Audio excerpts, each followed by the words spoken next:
South ఇండియాలోని అతి తక్కువ ధరలకి రత్నాలనందించే ఏకైక సంస్థ 6JVR.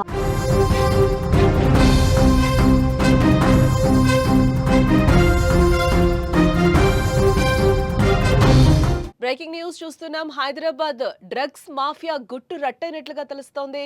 కూలీ వేషంలో వెళ్లిన మహారాష్ట్ర పోలీసులు డెకాయ్ ఆపరేషన్ తో డ్రగ్స్ దందాన్ని ఛేదించారు. బంగ్లాదేశ్ మహిళ అరెస్టుతో కథ మొదలైంది.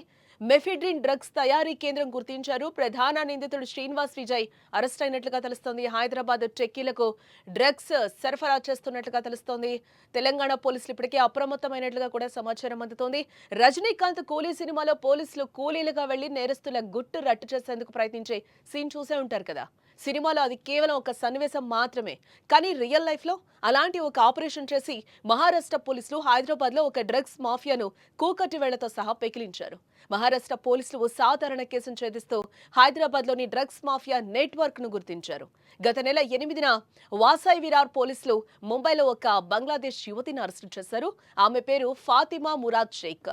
ఆమె వద్ద దాదాపు 105 గ్రాముల మెఫిడ్రిన్ డ్రగ్స్ లభించాయి. దాని విలువ దాదాపు 24 లక్షల రూపాయలు. ఆమె బంగ్లాదేశ్ పౌరురాలు కావడంతో పోలీసులు ఈ కేసును సీరియస్ గానే తీసుకున్నారు. ఆమెను విచారించగా ఆమెకు డ్రగ్స్ సరఫరా చేసే నెట్వర్క్ గురించి కొన్ని వివరాలు బయటపడినట్లుగా కూడా తెలుస్తోంది. ఈ నెట్వర్క్ ను పట్టుకోవడానికి పోలీసులు ఒక డెకాయ్ ఆపరేషన్ ను ప్లాన్ చేశారు. పోలీసులు ఒక్కో దశను దాటుకుంటూ ముందుకెళ్లారు.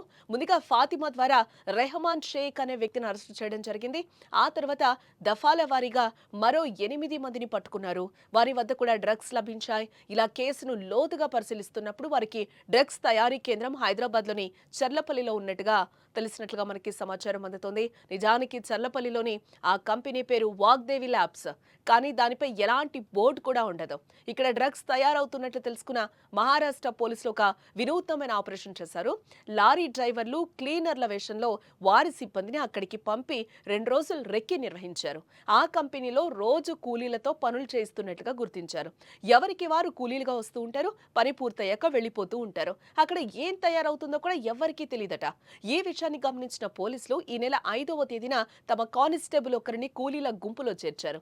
ఆ విధంగా లోపలికి వెళ్లిన కానిస్టేబుల్ డ్రగ్స్ తయారీ జరుగుతున్నట్లు ఖచ్చితంగా నిర్ధారించుకున్నారు. వెంటనే రంగంలోకి దిగిన పోలీసులు కంపెనీపై దాడి చేశారు.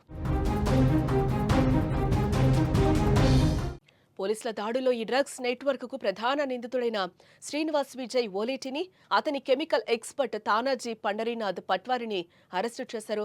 వీరిద్దరూ కలిసి మెఫిడ్రిన్ డ్రగ్స్ తయారు చేస్తున్నారు. ఈ మెఫిడ్రిన్ మార్కెట్లో కేజీ 1.25 కోట్లు పెట్టి అమ్ముతూ ఉంటారు. కానీ శ్రీనివాస్ విజయ్ తన నెట్వర్క్ లో కేవలం 50 లక్షలకే అమ్ముతున్నట్లుగా పోలీసులు గుర్తించారు. అరెస్ట్ అయిన శ్రీనివాస్ విజయ్ గతంలో రామ్నగర్ ప్రాంతంలో చాలా మోసాలు చేసినట్లుగా వెలుగులోకి వచ్చాయి. మొదట కొసైన్ సాఫ్ట్వేర్ సంస్థను ప్రారంభించిన అతను ఆ తర్వాత గేమింగ్ సాఫ్ట్వేర్ శిక్షణా కేంద్రాలను కూడా నడిపించాడు.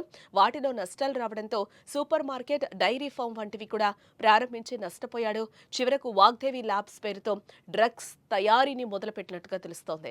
శ్రీనివాస్ విజయ్ డ్రగ్స్ తయారీకి అవసరమైన ముడి సరుకును గుర్గావ్లోని ఒక కంపెనీ నుంచి తెప్పిస్తున్నట్టుగా కూడా మహారాష్ట్ర పోలీసులు అయితే గుర్తించారు. ఈ ముడి సరుకును అస్సలు పేరు లేకుండా వేరే లేబుల్స్ అంటించి హైదరాబాద్ కు రవాణా చేస్తున్నట్లుగా కూడా వెల్లడించారు. ఈ నెట్వర్క్ లో ఫాతిమా లాంటి వారు ఇంకా చాలా మంది ఉన్నారని, వారి కోసం గాలిస్తున్నామని కూడా పోలీసులు అంటున్నారు. అలాగే డ్రగ్స్ వినియోగదారుల వివరాలను కూడా సేకరించే పనిలో ఉన్నామని పోలీసులు అంటున్నారు. ఈ కేసుతో హైదరాబాద్ పోలీసులు కూడా అప్రమత్తమయ్యారు. రాచకొండ పోలీసులు చర్లపల్లితో పాటు నాచారం, మల్లాపూర్ పారిశ్రామిక వాడల్లో ఉన్న కంపెనీల చిట్టాను తయారు చేస్తున్నారు. ఆ కంపెనీలో ఏ ఉత్పత్తులు తయారవుతున్నాయి, ఖాళీగా ఉన్న కంపెనీలేంటి అనే వివరాలను సేకరిస్తున్నారు. ఈ కేసు దర్యాప్తులో మరిన్ని వివరాలు బయటపడతాయని మహారాష్ట్ర పోలీసులు భావిస్తున్నారు.